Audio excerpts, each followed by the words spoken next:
तमिलनाडु की राजनीति में इस वक्त एक चेहरा सबसे ज़्यादा चर्चा में है और वो ना खुद मुख्यमंत्री विजय हैं और ना कोई बड़ा सीनियर नेता है, बल्कि उनकी कैबिनेट की एकलौती महिला मंत्री हैं जिनका नाम है एस कीर्तिना।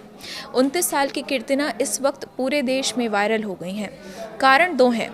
पहला कारण है विजय सरकार के पूरे मंत्रिमंडल में वो अकेली महिला मंत्री हैं और दूसरा कारण है वो फर्राटेदार हिंदी बोलती हैं।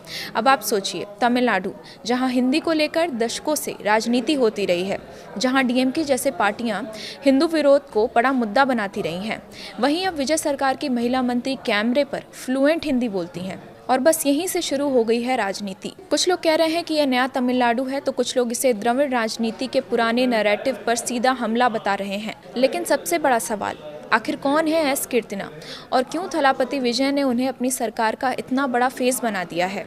आइए समझते हैं पूरा मामला। नमस्कार, मैं हूं शिवानी दीक्षित और आप देख रहे हैं न्यूज़ 18 का डिजिटल प्लेटफॉर्म। दरअसल एस कीर्तिना ने 2026 तमिलनाडु चुनाव में शिवकाशी सीट से जीत दर्ज की है और उनकी जीत सिर्फ एक चुनावी जीत नहीं मानी जा रही है, बल्कि एक बड़ा राजनीतिक मैसेज माना जा रहा है, क्योंकि शिवकाशी सीट पर लगभग 70 सालों तक पुरुष नेताओं का दबदबा रहा है। लेकिन कीर्तिना वहां से जीतने वाली पहली महिला विधायक बनी है और इसके तुरंत बाद मुख्यमंत्री विजय ने उन्हें मंत्री भी बना दिया। अब यहाँ सबसे दिलचस्प बात यह है कि पूरी विजय कैबिनेट में सिर्फ एक महिला मंत्री हैं और वो है कीर्तिना। यानी साफ है कि विजय उन्हें सिर्फ विधायक नहीं बल्कि अपनी सरकार का एक बड़ा फेस बनाना चाहते हैं। राजनीतिक विशेषज्ञ मानते हैं कि विजय युवाओं और महिलाओं के बीच नई पहचान बनाने की कोशिश कर रहे हैं और कीर्तिना उसी रणनीति का एक हिस्सा है। लेकिन असली चर्चा तब शुरू हुई जब कीर्तिना ने मीडिया से हिंदी में बात की। जी हाँ, बिल्कुल फ्लुएंट हिंदी। उनके वीडियो सोशल मीडिया पर लगातार तेजी से वायरल होने लग गए।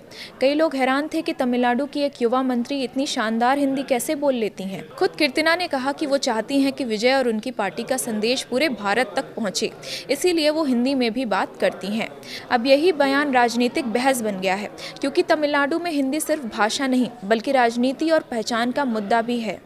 डीएमके और द्रविड़ राजनीति लंबे समय से हिंदी विरोध को अपनी विचारधारा का हिस्सा मानती रही हैं।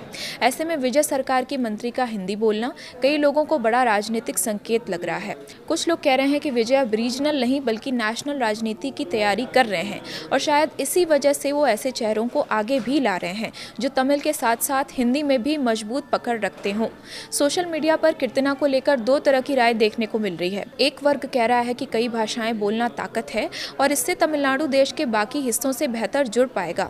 वहीं दूसरा वर्ग इसे सॉफ्ट हिंदी पॉलिटिक्स बता रहा है। लेकिन इन सब के बीच एक बात साफ है, एस कीर्तिना अब सिर्फ एक मंत्री ही नहीं रही बल्कि विजय सरकार का सबसे चर्चित चेहरा बन चुकी हैं और आने वाले समय में तमिलनाडु की राजनीति में उनकी भूमिका और भी बड़ी हो सकती है।